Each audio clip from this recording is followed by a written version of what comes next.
વિદ્યાર્થી મિત્રો, પૂજા વિદ્યાલય ઓનલાઈન શિક્ષણમાં આપનું સ્વાગત છે. આજે આપણે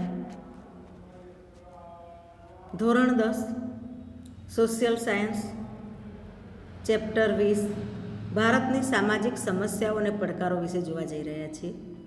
તો ભારતની સામાજિક સમસ્યાઓ કઈ અને પડકારો કયા છે? તો આપણે આ પાઠમાં બે સામાજિક સમસ્યાઓ વિશે જોઈશું, સાંપ્રદાયિકતા અને જ્ઞાતિવાદ.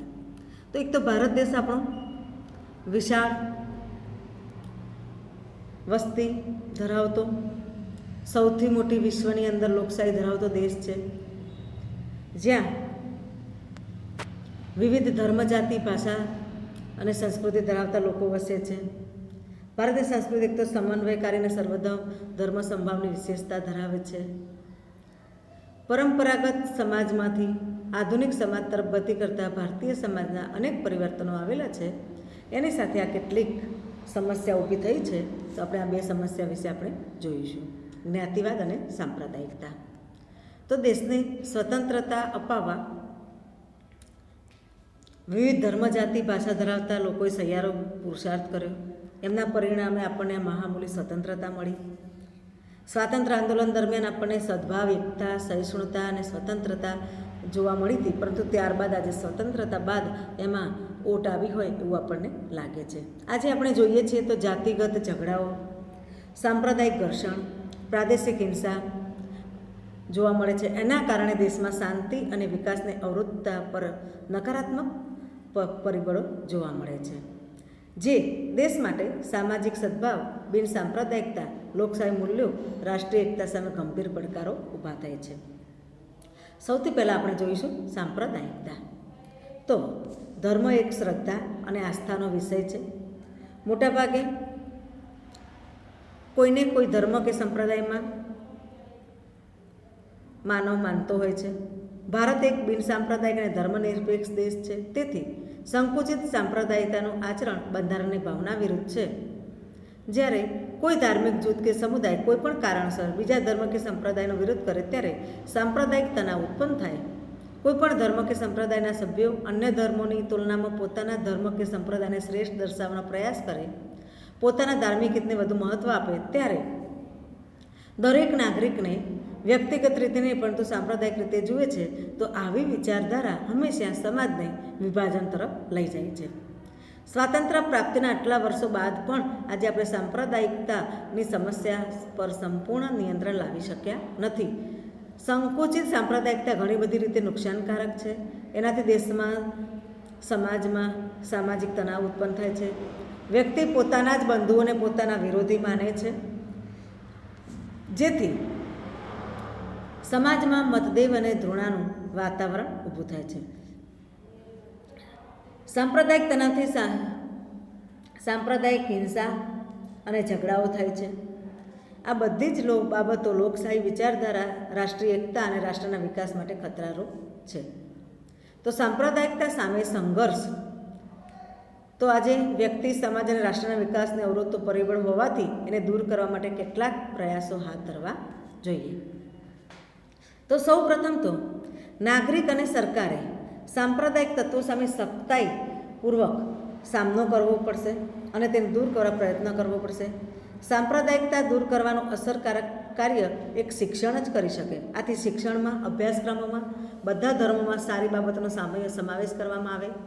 શાળામાં યોજાતી પ્રાર્થનાઓ પણ સર્વધર્મ પ્રાર્થનાઓ હોવી જોઈએ. સામાજિક પર્વોની ઉજવણી બધા સાથે મળીને કરે. આથી પહેલેથી જ બાળકોમાં તમામ ધર્મ પ્રત્યે આદરભાવ કેળવાય. ત્યારબાદ સાંપ્રદાયિક વિચાર આધારિત રાજકીય પક્ષોને માન્યતા આપવી જોઈએ નહીં. ચૂંટણી માટે ખાસ આચારસંહિતા હોય છે, તેથી તેનો અમલ કરવો અને કરાવવો. રેડિયો, ટીવી, સિનેમા સામાન્ય નાગરિક સુધી પહોંચવાના શ્રેષ્ઠ દ્રશ્ય શ્રાવ્ય માધ્યમો છે. આથી રેડિયો અને ટીવીમાં સર્વધર્મ સંભાવ અને સહિષ્ણુતાનો પ્રચાર કરવો. રાષ્ટ્રીય હિતો અને રાષ્ટ્રવાદને પ્રોત્સાહન મળે તેવા કાર્યક્રમો પ્રસારિત કરવા. ધાર્મિક વડાઓ અને રાજકીય નેતાઓએ સાથે મળી દેશના વિકાસ માટે સાંપ્રદાયિકને નાથવા પ્રયત્ન કરવો જોઈએ. સાંપ્રદાયિકતા દૂર થાય તે માટે યુવાનોએ આગળ આવવું અને યુવાનોમાં સાંપ્રદાયિકતા સ્થાને બિન સાંપ્રદાયિક અને વૈજ્ઞાનિક દ્રષ્ટિકોણ વિકસે તેવા પ્રયત્નો સામાજિક અને શૈક્ષણિક ક્ષેત્રે થવા જોઈએ. આ માટે સરકારે જ નહીં પરંતુ સમાજે પણ વિશિષ્ટ પ્રયત્નો કરવા જોઈએ. ધર્મ, જ્ઞાતિ, પ્રાંત, ભાષાથી ઉપર રાષ્ટ્રહિત, રાષ્ટ્ર ગૌરવ છે તેવી સમજ લોકોને એક તાતણે બાંધે છે અને તે રાષ્ટ્રવાદ અને રાષ્ટ્રીય એકતાને પોષે છે. હવે જોઈએ જ્ઞાતિવાદ. તો જ્ઞાતિવાદ ભારતની સામાજિક વ્યવસ્થામાં સામાજિક સ્તર રચનાના સ્વરૂપ તરીકે જ્ઞાતિઓનું અસ્તિત્વ સદીઓથી છે. આપણને ખબર છે કે પહેલાંના પ્રાચીન સમયમાં પણ ભારતમાં 4 જે હિન્દુ ધર્મની અંદર 4 જ્ઞાતિનો સમાવેશ થતો હતો: બ્રાહ્મણ, ક્ષત્રિય, વૈશ્ય અને શૂદ્ર. ત્યારબાદ આજે તો ઘણી બધી જ્ઞાતિઓ ભારતની અંદર અસ્તિત્વ ધરાવે છે. તો ભારતની સામાજિક સંરચના જ્ઞાતિ પર આધારિત છે એમ કહી શકાય. જ્ઞાતિ વ્યવસ્થા પ્રારંભિક પરિકલ્પના છે. તેના કરતાં પ્રાચીન સમયમાં ભિન્ન હતી. સમાજની જરૂરિયાતોની પરિપૂર્તિને શ્રમ વિભાજનના પાયારૂપ કાર્ય આધારિત જ્ઞાતિઓ હતી. પરિકલ્પના મુજબ 4 વ્યવસાયો પર આધારિત વર્ણ વ્યવસ્થા, એટલે કે બ્રાહ્મણ હોય તો તે યજ્ઞો, કથાઓ, લગ્નો કરાવે. ક્ષત્રિયો હોય તે દેશનું, પૃથ્વી પરનું રક્ષણ કરે. વૈશ્ય હોય તે વેપાર કરે. અને શૂદ્ર જાતિ કે જે દરેક જાતિઓનું તેમની જે કંઈ સેવા હોય તે કરે. આ રીતે પરિકલ્પના મુજબ આપણે જોઈએ તો તેમની સમાજની જરૂરિયાતની પરિપૂર્તિને શ્રમ વિભાજનના પાયારૂપ જ્ઞાતિઓ હતી. કેટલીક જ્ઞાતિઓ ઓછી આવક મેળવતી હોવાથી સમાજના અન્ય જ્ઞાતિ સમૂહોથી આર્થિક સ્થિતિમાં નબળી રહી ગઈ. ભારતમાં અંગ્રેજોના શાસનકાળ પહેલાંના સમયમાં કેટલીક જ્ઞાતિઓ અન્ય સમૂહોથી દૂર, સહેલાઈથી પહોંચી શકાય નહીં તેવી દુર્ગમ જંગલોમાં, પહાડી વિસ્તારોમાં અલગ વસવાટ કરતી હતી. જાતિઓનું સામાજિક જીવન અને સાંસ્કૃતિક જીવન અન્ય પ્રજા સમૂહથી અલગ હતું. તેઓની પોતાની આગવી સંસ્કૃતિ બોલી હતી. તે જાતિના લોકો પણ પેઢી દર પેઢી અલગ વસવાટ, એકાકી જીવન વગેરેના કારણે વિકાસ સાધી શક્યા નહીં. પરિણામે તેમની આર્થિક અને સામાજિક સ્થિતિ પણ નબળી રહી. આથી ભારતના બંધારણની અંદર લઘુમતીઓ, નબળા વર્ગો અને પછાત વર્ગોના હિતોના રક્ષણ માટે કેટલીક બંધારણીય જોગવાઈ કરવામાં આવી. આ બંધારણીય જોગવાઈઓ તેમના હિતોની રક્ષા, સામાજિક અસમાનતાનું નિવારણ અને તેમના કલ્યાણ અને વિકાસ માટે સુનિશ્ચિત કરી છે.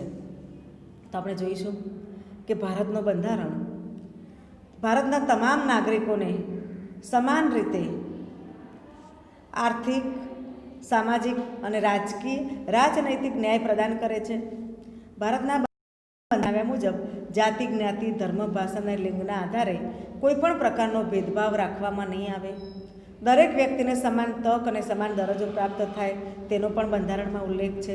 આ ઉપરાંત રાજ્યને એવા પણ અધિકાર આપવામાં આવ્યા છે કે તેમને કલ્યાણકારી રાજ્યનું દાયિત્વ નિભાવવા તથા નબળા અને પછાત વર્ગોની રક્ષા કરવા કેટલાક મૂળભૂત અધિકારો પર પણ બંધારણમાં રહીને યોગ્ય પ્રતિબંધ લગાવે છે.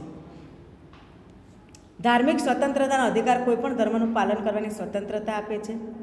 લઘુમતીઓ, નબળા વર્ગો અને પછાત વર્ગોને બંધારણીય હક આપવા પાછળનો મુખ્ય ઉદ્દેશ એ છે કે તેઓને રાષ્ટ્રમાં સમાન તક, ન્યાય અને દરજ્જો આપવો. રાષ્ટ્રની પંચવર્ષીય યોજનાઓમાં પણ આ બધા વર્ગો માટે ખાસ ધ્યાન રાખવામાં આવ્યું છે. હવે જોઈએ લઘુમતીઓ. તો ધર્મ કે ભાષાના આધારે કોઈપણ પ્રદેશ કે પ્રદેશ સમૂહમાં બહુમતીમાં ન હોય તેવા લોક સમૂહને લઘુમતી કહેવામાં આવે છે. વિદ્યાર્થી મિત્રો યાદ રાખો, ધર્મ કે ભાષાના આધારે કોઈપણ પ્રદેશ કે પ્રદેશોમાં બહુમતીમાં ન હોય તેવા લોક સમૂહને લઘુમતી કહેવામાં આવે છે. ભારતના બંધારણમાં લઘુમતી માટે સ્પષ્ટ વ્યાખ્યા કરવામાં આવી નથી. દેશ કે પ્રદેશની વસ્તીમાં અડધા કે તેથી ઓછી સંખ્યા ધરાવતા લોક સમૂહને લઘુમતી કહી શકાય. લઘુમતીઓનો ખ્યાલ કોઈપણ ધર્મ, ભાષા કે પ્રદેશ પૂરતો મર્યાદિત નથી. રાષ્ટ્રીય સ્તર પર લઘુમતીઓની જેમ જ રાજ્ય સ્તર પર સ્થાનિક અથવા પ્રાદેશિક લઘુમતીની નોંધ લેવી પડે. માટે જ રાષ્ટ્રીય સ્તર પર લઘુમતીઓની સંકલ્પના એ રાજ્ય સ્તરની સંકલ્પના કરતાં બિલકુલ ભિન્ન છે. એટલે કે જો કોઈ લોક સમુદાય કોઈ પ્રદેશ રાજ્યની કુલ વસ્તીના પ્રમાણમાં બહુમતીમાં હોય તો પણ રાષ્ટ્રીય રીતે લઘુમતીમાં હોઈ શકે તથા તેનાથી અલગ જે તે રાજ્યોમાં લઘુમતીમાં હોય તેવો વર્ગ રાષ્ટ્રીય સ્તરે બહુમતીમાં પણ હોઈ શકે. તો આપણે ઉદાહરણ લઈએ. દાખલા તરીકે ગુજરાત રાજ્ય હોય, એમાં જે ખ્રિસ્તીની જે વસ્તી છે, ગુજરાત રાજ્યની સંખ્યા લગભગ ચલો ગણો કે 6 કરોડ હોય તો 3 કરોડ કરતાં ઓછી હોય તો એને લઘુમતીમાં આવે. તેનાથી અલગ જે તે રાજ્યમાં લઘુમતીમાં હોય તેવો વર્ગ રાષ્ટ્રીય સ્તરે બહુમતીમાં પણ હોઈ શકે. એટલે કે રાજ્યમાં લઘુમતીમાં હોય પણ આખા દેશની સંખ્યા જે હોય એમાં તે બહુમતીમાં પણ હોય. એટલે કયા રાજ્યમાં કેટલી વસ્તી રહે છે, એટલે રાજ્ય પ્રમાણે જો લઘુમતી કાઢીએ તો રાજ્ય પ્રમાણે અને દેશની પણ અલગ રીતે આવી શકે. ભારતમાં લઘુમતીઓને બહુમતીઓની જેમ જ અધિકારો સમાન ધોરણે મળ્યા છે. લઘુમતીઓની સંસ્કૃતિ, ધર્મ, લિપિ અને ભાષાઓના સંરક્ષણ અને પ્રોત્સાહન માટે બંધારણમાં કેટલીક વિશેષ જોગવાઈઓ કરવામાં આવી છે. જેમ કે લઘુમતીઓના હિતો અને તેમના કલ્યાણ અને વિકાસ માટે રાષ્ટ્રીય લઘુમતી પંચની રચના કરવામાં આવી છે. ધાર્મિક સ્વતંત્રતાનો અધિકાર લઘુમતીઓને વિશ્વાસ અપાવે છે કે તે પોતાના ધર્મના પ્રચાર, પ્રસાર અને પ્રોત્સાહન માટે પ્રયત્નો કરી શકે છે. કાયદો બળપૂર્વક ધર્માંતરને માન્ય રાખતો નથી.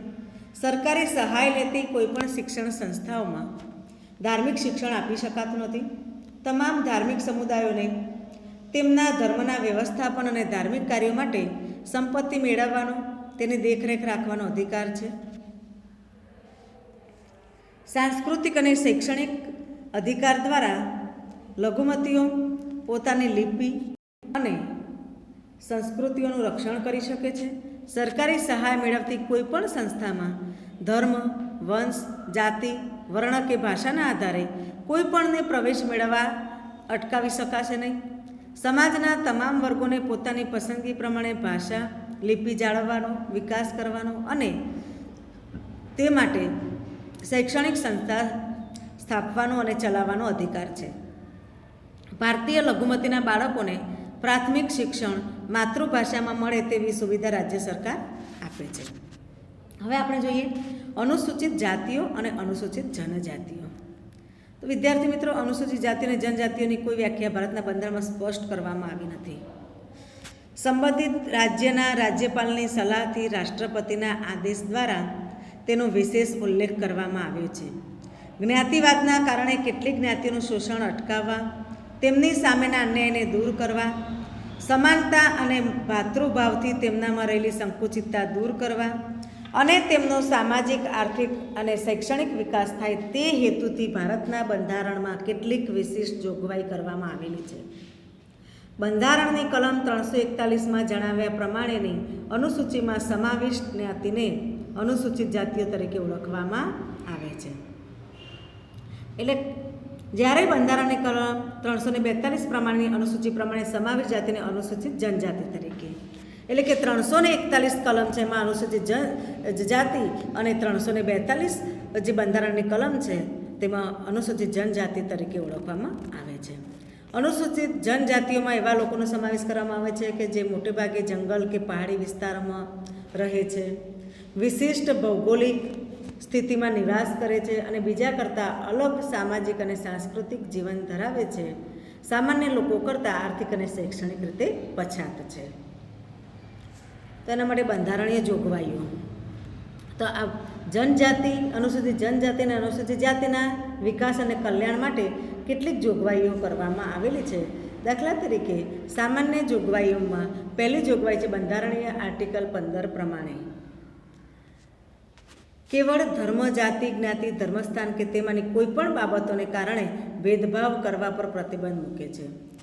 વધુમાં આ કલમ દ્વારા એવું પણ જણાવવામાં આવે કે કોઈપણ નાગરિક આ બાબતો હેઠળ દુકાન, જાહેર રેસ્ટોરાં, હોટલો, જાહેર મનોરંજન સ્થળોમાં પ્રવેશ મેળવવા અંગે, કૂવા, તળાવ, સ્નાન માટેના ઘાટ, રસ્તાઓ, સર્વાંગ અથવા અંશતઃ રાજ્ય તરફથી નિભાવાતા અથવા જાહેર જનતાના ઉપયોગ માટે અર્પણ કરાયેલા સ્થાનોના ઉપયોગ અંગે કોઈપણ નાગરિક પર કોઈપણ પ્રકારની ગેરલાયકાત, જવાબદારી, નિયંત્રણ અથવા શરતો લાદી શકશે નહીં.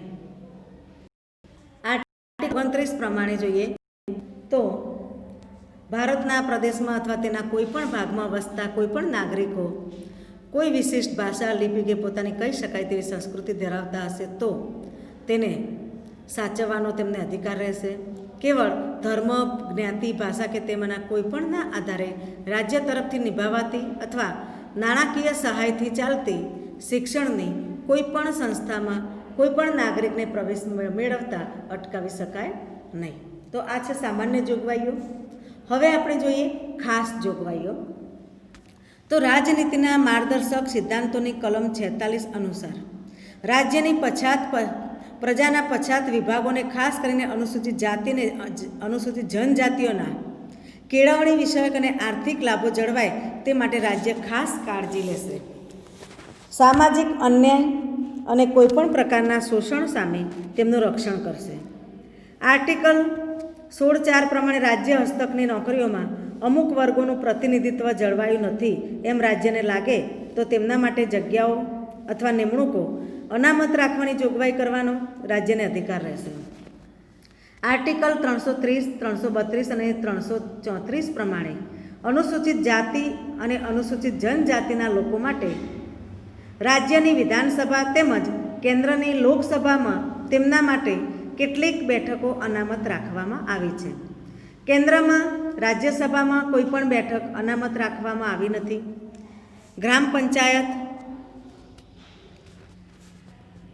અને નગરપાલિકામાં પણ અનુસૂચિત જાતિ અને અનુસૂચિત જનજાતિ માટે કેટલીક બેઠકો અનામત રાખવામાં આવી છે. આ ઉપરાંત જુદી જુદી પંચવર્ષીય યોજનાઓ હેઠળ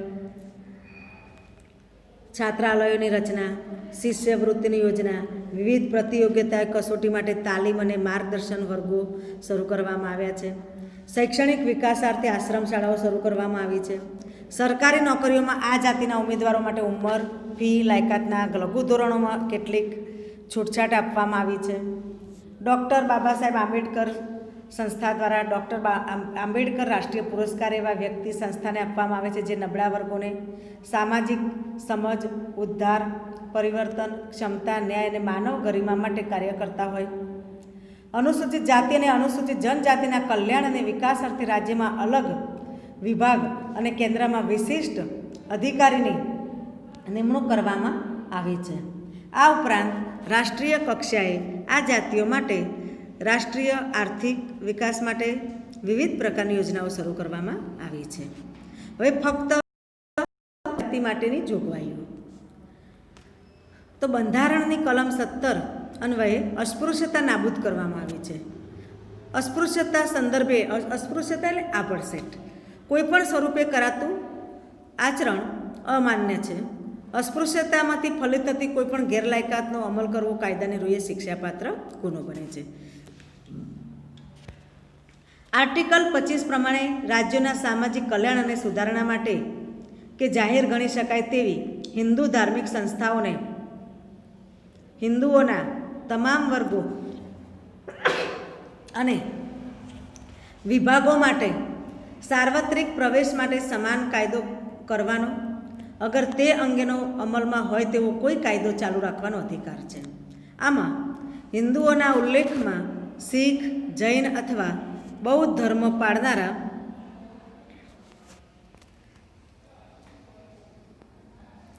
અને સંસ્થાઓના ઉલ્લેખોમાં શીખ, બૌદ્ધ અને જૈન ધાર્મિક સંસ્થાઓનો પણ ઉલ્લેખ કરી શકાય. ફક્ત અનુસૂચિત જનજાતિ માટેની જોગવાઈઓ.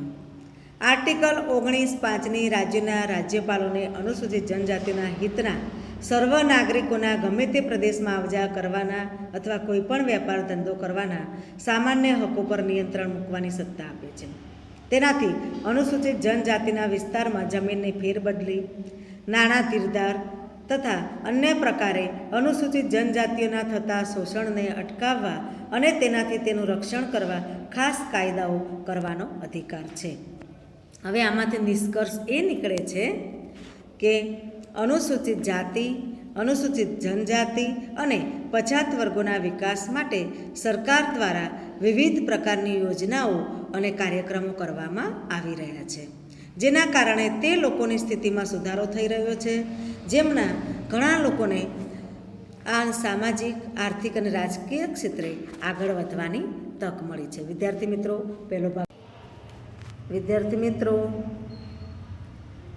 પૂજા વિદ્યાલય ઓનલાઈન શિક્ષણમાં સ્વાગત છે. આજે આપણે ધોરણ 10 સામાજિક વિજ્ઞાન પ્રકરણ 20. તો આજે આપણે બીજો ભાગ જોવા જઈ રહ્યા છીએ. એનો બીજા ભાગમાં આપણે આતંકવાદ એક વૈશ્વિક સમસ્યા વિશે આપણે જોવાનું છે. તો ભારતમાં 21મી સદીમાં ભારતમાં જ નહીં પરંતુ વિશ્વમાં માટે પણ આતંકવાદ માનવ સમાજ માટે એક સમસ્યા બનેલ છે. વિશ્વના કેટલાક દેશો દ્વારા ફેલાવવામાં આવતો આતંકવાદ આજે વૈશ્વિક સમસ્યા બની રહ્યો છે. આતંકવાદ માનવ અધિકારોનો નાશ, વિનાશ, ભય, અરાજકતા, હિંસા, અશાંતિ વગેરે ઉત્પન્ન કરે છે. આમ તો આતંકવાદનો કોઈ ધર્મ કે સંપ્રદાય સાથે સંબંધ હોતો નથી. આમ છતાં આતંકવાદીઓ આતંકવાદને ધર્મ સાથે જોડી દેવાનો કાયરતાપૂર્ણ અને ધૃણાસ્પદ કાર્ય કરતા હોય છે. આતંકવાદ કોઈપણ રાષ્ટ્રના વિકાસ માટે અવરોધરૂપ પરિબળ છે. આતંકવાદ હિંસા સંબંધી એક વિચાર છે જે પ્રકૃતિના સિદ્ધાંત જીવો અને જીવવાદોનું ખુલ્લેઆમ ઉલ્લંઘન કરે છે. આતંકવાદ એ કેટલાક ગણ્યા ગાંઠ્યા લોકો દ્વારા સંગઠિત, આયોજિત અને જાણી જોઈને કરવામાં આવતું અનૈતિક એક અને હિંસાત્મક કૃત્ય છે. આત્મઘાતી હુમલા કરવા. આતંકવાદીઓ શું કરે છે? તો આત્મઘાતી હુમલા કરવા, બોમ્બ ફેંકવા, હથિયારો સંતાડવા અને તેનો ઉપયોગ કરવો, અપહરણ કરવું, વિમાનો હાઈજેક કરવા, નાણાં પડાવવા, માદક દ્રવ્યોની હેરાફેરી કરવી વગેરે જેવી હિંસાત્મક પ્રવૃત્તિઓ આતંકવાદીઓ કરતા હોય છે. ભારતમાં આવા બળવાખોરી અને આતંકવાદના જૂથ ભારતમાં આવેલા છે. તો આતંકવાદ એટલે શું અને બળવાખોરી પ્રવૃત્તિ એટલે શું? બંને વચ્ચે એક સૂક્ષ્મ અંતર છે. તો બંનેનો આપણે તફાવત જોઈએ તો બળવાખોરી એ એક રાષ્ટ્ર પૂરતી અથવા તો કોઈ પ્રદેશ પૂરતી અથવા તો કોઈ રાજ્ય પૂરતી એક સમસ્યા હોય છે, જ્યારે આતંકવાદ તે એક વૈશ્વિક સમસ્યા છે. બળવાખોરી તે પોતાની સરકાર વિરુદ્ધ કે એક પ્રાદેશિક ફલક પર વિસ્તરેલી હોય છે, જ્યારે આતંકવાદ પોતાના અથવા અન્ય દેશોની વિરુદ્ધ હોય છે. તે આંતરરાષ્ટ્રીય ફલક ધરાવે છે. ત્યારબાદ બળવાખોરી તે સ્થાનિક લોકોના સહકારથી ચાલતી હોય છે, જ્યારે આતંકવાદ સ્થાનિક લોકોનો સહકાર મળે પણ ખરો અને ન પણ મળી શકે. બળવાખોરી પ્રભાવિત રાજ્યો કે પ્રદેશોનો વિકાસ અટકી જાય છે. જ્યાં બળવાખોરી હોય, જ્યાં એની અસર થતી હોય એનો વિકાસ અટકી જાય, જ્યારે આતંકવાદ પ્રભાવિત રાષ્ટ્રોનો વિકાસ અટકી જાય, એટલે કે આખા દેશને તેની અસર થાય છે. તો આમ જોઈએ તો બળવાખોરી સ્થાનિક અસંતોષ જન્મે છે, જ્યારે આતંકવાદને એવું કોઈ બંધન હોતું નથી. ભારત આંતરિક બળવાખોરીને આતંકવાદ સામે આજે લડી રહ્યું છે. તો સૌથી પહેલું આપણે ભારતમાં નક્સલવાદી આંદોલન થયું. તો એનું નામ નક્સલવાદી કેવી રીતે પડે? તો માઓ ત્સે તુંગના નેતૃત્વ નીચે ચીનની ક્રાંતિની પ્રેરણા લઈ, એટલે માઓ ત્સે તુંગે ચીનમાં ક્રાંતિ જ્યારે લાવ્યો હતો ત્યારે એની પ્રેરણા નક્સલવાદી આંદોલન કાર્યોએ કરી. તો ભારતમાં સૌ પ્રથમ 1967માં પશ્ચિમ બંગાળમાં આ નક્સલવાદી આંદોલન શરૂ થયું. આ ઉગ્રવાદી વિચારધારા પશ્ચિમ બંગાળના નક્સલબારી વિસ્તારથી ઉદ્ભવી હોવાથી તેને નક્સલવાદ કહે છે. પશ્ચિમ બંગાળથી શરૂ થયું. એની અસર ધીમે ધીમે ઝારખંડ, બિહાર, આંધ્રપ્રદેશ, છત્તીસગઢ, કેરળ, ઓડિશા, ત્રિપુરા, મધ્યપ્રદેશમાં પહાડી અને જંગલ વિસ્તારમાં વ્યાપ પામ્યો, જેમાં પીપલ્સ વોર ગ્રુપ અને માઓવાદી સામ્યવાદી કેન્દ્ર આ બે સંગઠનો મુખ્ય હતા. હવે જોઈએ ઉત્તર પૂર્વમાં બળવાખોરી. તો ઉત્તર પૂર્વના રાજ્યોમાં આ બળવાખોરી એક સ્થાયી સમસ્યા બની ગઈ છે. અનેક જનજાતિઓ જે પહાડી વિસ્તારમાં રહે છે એમને બળવાખોરી સંગઠનો વચ્ચે તાલમેલ અને કેટલાક વિસ્તારની આંતરરાષ્ટ્રીય સીમા તથા વિદેશી એજન્સીઓના હસ્તક્ષેપના કારણે આ બળવાખોરીની સમસ્યા જટિલ બની છે. તો અહીંયા કયા રાજ્યમાં કયા બળવાખોરી સંગઠનો અહીંયા સક્રિય છે એના વિશે આપણે જોઈએ તો નાગાલેન્ડ. અહીંયા આપેલા બધા જ રાજ્યો ઉત્તર પૂર્વ રાજ્યો છે. નાગાલેન્ડમાં છે NSCN એટલે કે national socialist council of Nagaland. મણિપુરમાં છે KNF એટલે કુકી નેશનલ ફ્રન્ટ અને બીજું છે KNA કુકી નેશનલ આર્મી. ત્રિપુરામાં પણ 3 છે, નાગાલેન્ડમાં 1 છે, મણિપુરમાં 2 છે, ત્રિપુરામાં 3 છે. NLFT national liberation front of Tripura, ATTF all Tripura tigers force, ત્યારબાદ TUJS ત્રિપુરા ઉપજાતિ ઝુંપા સમિતિ. અસમમાં છે ઉલ્ફા, અસમમાં 4, વિદ્યાર્થી મિત્રો યાદ રાખો, નાગાલેન્ડમાં 1, મણિપુરમાં 2, ત્રિપુરામાં 3 અને આસામમાં 4, કુલ 10. અહીંયા આપણે બળવાખોરી વિશે જોઈએ છે તો અસમમાં ઉલ્ફા એટલે કે United liberation front of Assam, UMF United minority front, NDFB national democratic front of Bodoland, જ્યારે BLTF એટલે બોડોલેન્ડ લિબરેશન ટાઈગર ફોર્સ. આ બળવાખોરી સંગઠનો વચ્ચે અલગ રાજ્યની માગણી, પોતાના રાજકીય આર્થિક હિતો સ્થાપિત કરવા કે ગેરકાયદેસર વસવાટ વગેરે પ્રશ્નોથી સંઘર્ષ થાય છે અને તેના કારણે આર્થિક, સામાજિક, વહીવટી અને રાજકીય વ્યવસ્થાને હાનિ પહોંચે છે. આતંકવાદ આપણે જોઈએ તો 15મી ઓગસ્ટ 1947ના રોજ ભારત દેશ સ્વતંત્ર થયો. આગળના પાઠોમાં આપણે 9મા ધોરણ ભણી ગયા છીએ કે કાશ્મીરમાં આતંકવાદ ભારત અને પાકિસ્તાન આ બંનેના પ્રશ્નો દ્વારા બનેલો છે. જ્યારે ભારત અને પાકિસ્તાન અલગ પડ્યા ત્યારે એ સમયે કાશ્મીરના કેટલાક ભાગ ઉપર પાકિસ્તાને પોતાનો કબજો જમાવી દીધો હતો. જમ્મુ કાશ્મીર ભારતનો એક અભિન્ન અંગ હોવા છતાં પણ પાકિસ્તાન અવારનવાર તે મેળવવા પ્રયત્ન કરે છે. એના માટે યુદ્ધ પણ થયા છે. દરેક યુદ્ધમાં પાકિસ્તાનનો પરાજય પણ થયો છે. 1988 પછી કાશ્મીરમાં આતંકવાદ વધી ગયો છે. એમાં અપહરણ, હત્યા, બોમ્બ વિસ્ફોટ જેવી પ્રવૃત્તિઓ દ્વારા આતંકવાદીઓ ભય ફેલાવી પોતાનો સ્વાર્થ સાધવા માગે છે. આના પરિણામે કાશ્મીરમાં અનેક પંડિત કુટુંબોએ ના છૂટકે વતન છોડીને સ્થળાંતર કરવું પડ્યું છે. આવા હજારો કુટુંબો શરણાર્થીઓ તરીકે કાશ્મીર બહાર જીવી રહ્યા છે. કાશ્મીરના આતંકવાદની સીમા પારથી સતત સહાય મળતી રહે છે. આતંકવાદીઓનો આશય ભારતમાં ભય અને અસ્થિરતા ઊભી કરવાનો છે. આતંકવાદી પ્રવૃત્તિઓને બંધ કરવા ભારત મક્કમતાપૂર્વક અને મજબૂત રીતે પ્રયત્નો કરી રહ્યું છે. ભારતમાં થતા આતંકવાદનો વિરોધ કરે છે તેવું નથી. કોઈપણ સ્થાને, કોઈપણ રીતે અને કોઈપણ સમય થતા આતંકવાદનો વિરોધ કરે છે. ભારતે યુનાઇટેડ નેશન્સની અંદર પણ એનો આતંકવાદનો વિરોધ નોંધાવેલો છે. આતંકવાદનો સફાયો થાય તે હેતુથી ભારતના અનેક સૈનિકોએ શહીદી પણ વહોરી છે. હવે આતંકવાદની કેટલીક સામાજિક અસરો. તો આતંકવાદ સમાજને વિઘટન તરફ દોરી જાય છે. આતંકવાદીઓ ભય, લૂંટફાટ, હિંસા જેવી પ્રવૃત્તિ કરી લોકોમાં સંદેહ, ભય ઉત્પન્ન કરે છે. નાના બાળકોથી લઈ વૃદ્ધો પર આ ભયની અસર થાય છે. આતંકવાદ પીડિત પ્રદેશમાં વિદ્યાર્થીઓના શિક્ષણને પ્રતિકૂળ અસર પહોંચે છે. આતંકવાદના પરિણામે સમાજના લોકોનો એકબીજા પરનો વિશ્વાસ ઘટતો જાય છે. પરસ્પર ભાઈચારાની ભાવના ઓછી થતી જાય છે. ઘણીવાર સાંપ્રદાયિક ઝઘડાઓ ઊભા થાય છે અને તેના પરિણામે સમાજ વ્યવસ્થા છિન્ન ભિન્ન બને છે. સમાજમાં અવ્યવસ્થા અને અશાંતિ ઉત્પન્ન થાય છે. આતંકવાદ પ્રભાવિત ક્ષેત્રોમાં લોકો સામાજિક ઉત્સવો ઉત્સાહથી ઉજવી શકતા નથી અને આને પરિણામે લોકોને જોડતા આંતરવ્યવહારો ખોરવાય છે. આતંકવાદની આર્થિક અસરો આપણે જોઈએ તો આર્થિક અસરો પણ એની ઘણી ઊંડી પડે છે. વેપાર ઉદ્યોગના વિકાસ માટે પ્રોત્સાહક વાતાવરણ નિર્માણ પામતું નથી. જે તે પ્રદેશનો વેપાર ઉદ્યોગોનો વિકાસ અટકી જાય છે.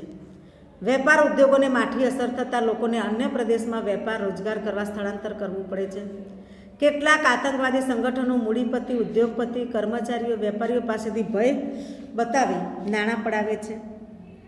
આતંકવાદીઓ માદક દ્રવ્યોની હેરાફેરી અને કાળા નાણાં વગેરે જેવા અસામાજિક કાર્યો કરે છે. તેથી દેશમાં સામાજિક આર્થિક સમસ્યા ઉત્પન્ન થાય છે. આતંકવાદીઓ રેલવે, રેડિયો સ્ટેશનો, રસ્તા, પુલ, સરકારી મિલકતો વગેરેને નુકસાન પહોંચાડે છે. તેથી આ મિલકતોના પુનઃસ્થાપન માટે કરોડો રૂપિયા ખર્ચવા પડે છે. સરકારને સલામતી અને સુરક્ષા માટે કરોડો રૂપિયા ખર્ચવા પડે છે. તેથી સમાજ ઉપયોગી વિકાસ કાર્યો ઓછા પ્રમાણમાં થાય છે. આતંકવાદના પરિણામે રાજ્યના અને રાષ્ટ્રના પરિવહન ઉદ્યોગ, પર્યટન ઉદ્યોગને આર્થિક નુકસાન સહન કરવું પડે છે. આમ આતંકવાદ સામાજિક આર્થિક રીતે નુકસાનકારક છે. તેથી આ સમસ્યાનું નિરાકરણ લાવવું આવશ્યક છે. વિદ્યાર્થી મિત્રો, અહીં આપણો પાઠ પૂરો થાય છે.